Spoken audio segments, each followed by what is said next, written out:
Hi అండి, అందరికీ నమస్కారం. సింపుల్గా ఇంట్లోనే గిఫ్ట్ ప్యాకింగ్ ఎలా తయారు చేసుకోవాలో చూద్దాం.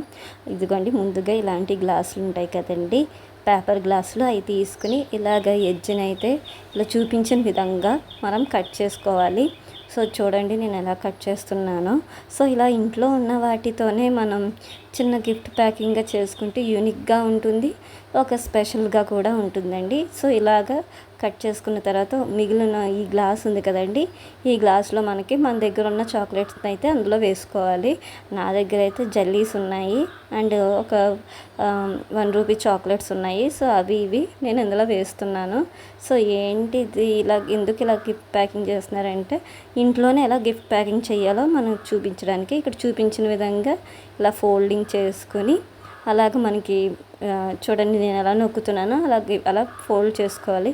చేసుకున్న తర్వాత మనం ముందు కట్ చేసిన థ్రెడ్ ఉంది కదండి, దాన్ని మన బ్యాగ్ లాగా పట్టుకోవడానికి ఒక వంకీలాగా దానికి సపోర్ట్గా మనం ఇలా పెట్టుకుంటాం. అలా పెడితే ఉండదు కదండి. సో అందుకని దాన్ని పిన్నిల్ మిషన్ సహాయంతో పిన్నిలు కొట్టాలి. నేను చేస్తుంటే చూడండి మా పాప కూడా చేస్తానని ముందుకు వస్తుంది. పాప అంటే అక్క వాళ్ళ పాప అండి. సో అలాగా చూడండి పిన్ కొట్టేశాను. సో అలాగే బ్యాక్ సైడ్ ఉన్నది కూడా మనం పిన్ కొట్టేసుకోవాలి. చూడండి మొత్తం కాకపోయినా దానికి ఎడ్జ్ మనకి ఎంత సపోర్ట్ ఇస్తుందో అంత సపోర్ట్గా పెట్టుకుని మనం పిన్ అయితే కొట్టేసుకోవాలి. సో ఇదిగోండి పిన్ కూడా కొట్టేస్తాను, చూపిస్తున్నాను కదా, చూపించిన విధంగా పిన్ కూడా కొట్టేయాలి. సో ఇలా కొట్టేసిన తర్వాత చూడండి గిఫ్ట్ ప్యాకింగ్ ఎంత బాగుందో, యూనిక్గా ఉంది, ఒక వెరైటీగా కూడా ఉంది. ఇలా సింపుల్గా ఇంట్లోనే ఉన్న గ్లాసులతోటి మనం రెడీ చేసుకోవచ్చండి. సో ఫైనల్లీ నేను చేసిన గిఫ్ట్ ప్యాకింగ్స్ అయితే ఇలా ఉన్నాయి.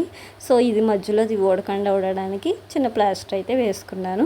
ఇన్ కేస్ మీ దగ్గర ఏదైనా ప్లాస్టిక్ పువ్వులు ఉంటే అక్కడ ప్లాస్టిక్ పువ్వులు కూడా అతికించుకోవచ్చు.